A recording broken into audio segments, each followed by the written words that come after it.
Editorial is where I started in fashion 14 years ago. So it's a weird world, especially when you figure out you're not going to make any money doing it. But it's really where, like we were saying before, it's where you find your voice. So it's really, really important, and I'm constantly reevaluating the way, like my process for editorial, and how I work with my assistant teams, and how I work with the editor, and how I work with my creative teams. And we'll go through the entire process that I've workarounds, and I'm pretty sure it's the process like across the board. You know, it's like the fundamental like mechanism, how it works. And then what you can start to do is you can start to design your own action to take care of all of these things, like how you want to, you know, how you do it and what works for you and your voice and your business. So, so stylists do editorial work to accomplish quite a few things. Like first there's the practice, right? That's like the practice of, we have to practice being like we're perturbated when we're on a shoot. Because you're being creative, but you're also having to manage all these people, and a lot of times it's on a psychology level. You know, you're like taking care of hair and makeup, and you have to keep everybody like, not necessarily happy, but like on focus, and also where they feel taken care of enough to be creative. That's been one of the largest things for me to learn, because it's like the minute that you're working with a makeup artist or a hair person or a photographer and they feel like they're creatively shut down, they stop applying themselves completely to the job, and the image just goes out the door. Like you totally lose them. And when that happens on editorial, like it's like, oh crap, my time, like it's like a waste of time. Like suddenly it's not worth it, you know, to be there anymore. The editor gets upset because they're going to kill the story, and so it's so important to just practice, like not only the whole process that leads up to the actual shoot day, but the actual shoot, taking care of people the shoot day, preparing the creative team for like sending them all your references and your research like ahead of time, so they, you know, because it's kind of unfair because the stylists show up on the day and like with all these references and then expect everyone to pull it out of their ass, and they've been working on it for sometimes weeks, and I found that the most powerful people that I've worked for and what I've started doing is that I send them the research as soon as I have it. The minute they're booked and they've got the inspiration, they're working on it, and that way their little genius wheels are turning about how they can translate my inspiration into hair or makeup or lighting or whatever they're doing, set design. So the editorial work is like, first it's great because it's the practice, and you don't want to practice on ad jobs. Commercial jobs are not the place to practice.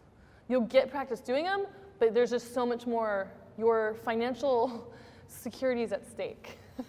So it's super important. I mean, editorial, that's why it's great to, in the beginning, when I was doing the Vogue, I was petrified when I started shooting, because I started shooting at Pop. You know, I started when I was really young at Dust Morning News, and I was kind of doing what I did then, and that was great. But then when I started working again at Pop, it was crazy, because suddenly I had a lot of Katie's guidance. So I was given a lot of help. I got a lot of help from her and how to get everything done, and there were like interns and assistants.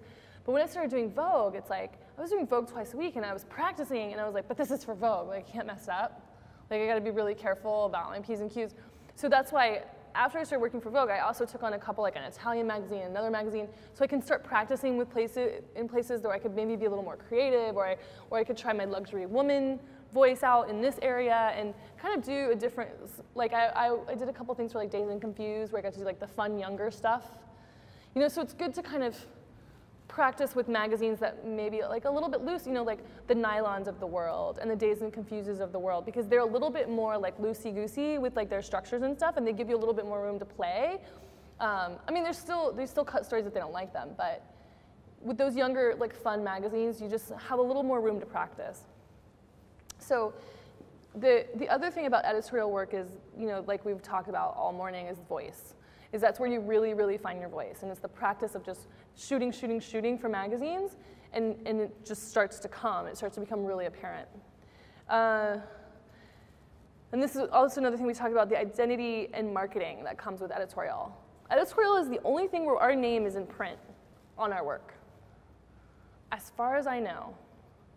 On some shows, they'll give you credit in the lineup, the roster on the seat, but for the most part, the only time, other than in your portfolio, I mean, even in your portfolio, it's like, it's your editorial, so your name is on your work, but it's the only time that people, you know, that's what they're looking through.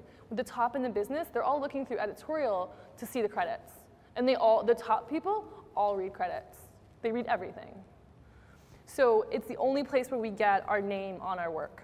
Because I mean, you can look it up you can look it up now on the internet to see who did what ad job, but it's a lot more work. It's not just kind of part of the flow. So editorial work is what gets you your commercial jobs. So, I mean, like, I don't put some people put their advertising into their book. I don't. Usually, my clients, and what I found is that a lot of clients don't like necessarily see other people's ad jobs. Like, especially if like you're working with a sport company and you stop working at that sports company, you're going to another company, it can shut them down. Like if you're going to Nike and you have a lot of Adidas in your book, they're like, oh, she's worked for Adidas. So I always drive it through my editorial. I don't do like any of my advertising in my book. And then the editorial is what builds your portfolio. So we've had a long conversation about that. And your editorial work is what gets you your agent. So there's a lot of reasons to do editorial. Although I like to cut it down, it's so, like right now, I'm just working with Love, and I'm looking at 2 new magazines to add. Because we start to look at like, oh, okay, like, it's great that I just do Love, and that's what everybody books me on, but it's like I want a couple other places to have my voice, and I'm starting to work on my menswear. So we were kind of looking strategically at where do I want to be, like in what crew, like who does stuff that I'm inspired by? You know, it's like who holds my voice? So it might not be the entire thing, but you know, I've been kind of playing with that with menswear, and with like I'm obsessed with this magazine, The Industry. Have you guys seen it? Yeah, out of London. Like I love it's like fashion fanzine, and it's a kind of a new energy that's happening that's really exciting. So.